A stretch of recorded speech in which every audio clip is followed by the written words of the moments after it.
یار چې داسې څه وکړم چې زما کور والا رضا شي او ما له په خوښه واده وکړي. کور والا خو به دې رضا شي خو تا به خوښۍ سو.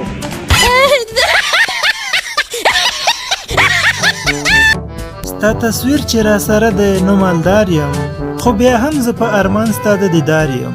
په دې شعر کې د شاعر څه مطلب؟ په دې شعر کې شاعر خپلې محبوبې ته ویډیو کال کول غواړي. ته چې اوس انګریزي زده کړې نو ته به کې څه انګلینډ لازم دی چوخه کوم ځای کې دی؟ والله ښکاري نه راته کیني ما به درته خولې د خپل د بازوریو کیسه خو راته وکړه که نه یار زه تللی وم جنګ له بس یو کس په دې خپو نه وویشتو اورې نو مړه په دې سر ډول نه ویشتو په سر د مخکې نه چا ویشتی و که نه.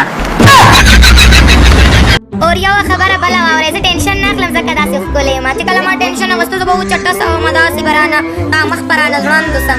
ټینشن نه اخلم ټینشن ورکوم پوه شلې هسې ځان له مازغه مه ستړي کوه. السلام علیکم. وعلیکم السلام جی میډیا والے جی جی دا راته چې اوس بیا لاکډاون سٹارټ شو د شپې 10 بجې دوکانونه بندېږي. آیا تاسو د 10 بجې پورې مزدوري کیږي که نه کیږي؟ د حکومت له ستاسو څه مطالبه ده؟ خان جی مخ حکومت د قسم ډېر زیات بیسو لازم 15 غنټې وشي بجلی نشته او بجلی داسې بجلی سره مراشي مکار ده کینو 10 بجې نه دوکان نه باندې مخ ډېر زیات بیسو قسم بوله کار باندې مجمع شو بل نه راځي کړی ما شارټ شو دي ولا زه خو یم چې بس دې جن عمر خبه بس مده راشي ما دې مړ کی راشي ما دې مړ راځه چې مخکې شې بولې زموږه مخکې شه کمر څه دومره آسان دی.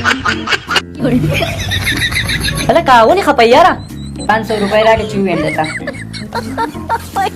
والا اوس وایه ولې خفه یې په دې پسې خفه هم که نه. دا کمې جنکۍ چې د ورور په واده کې په یو خپه باندې ګډېږي که نه دا کږې وږې ګډېږي دوی ته زما صرف یو خواست دی چې ګډېږئ مه په واده کې د واده نه بعد د دیوندار سره لږ ګزاره کوئ ستاسو د لاس اکثر هغه انټي ملیریا شي. علیشه 1000 روپۍ اخلي او مور یې چې دی نو زما خیال دی هم 1000 روپۍ اخلي او د اوچا 1500 روپۍ اخلي نو دوی په موږ نو بس ته پرېږده که نه خیر دی څه خبره نشته. پروشي سوتي زما په دنیا دی کې به هم مال راځي پس ټولې کې به هم مال راځي پس ټولې ولي بلا کتاب باندې امتیاز کوي نو ته په 50 کې په 60 روپۍ کې دیم څوک نه حساب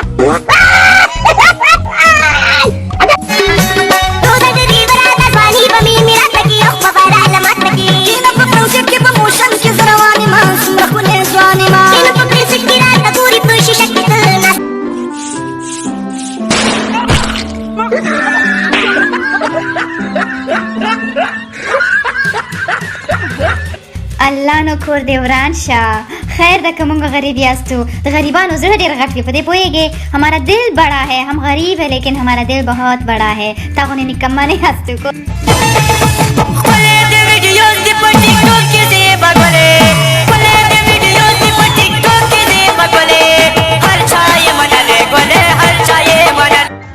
سهر منزلا پاسوي بنگړي ما سهر منزلا پاسوي بنگړي دا دنیا د ټول شي بنگړي دا دنیا د ټول شي بنگړي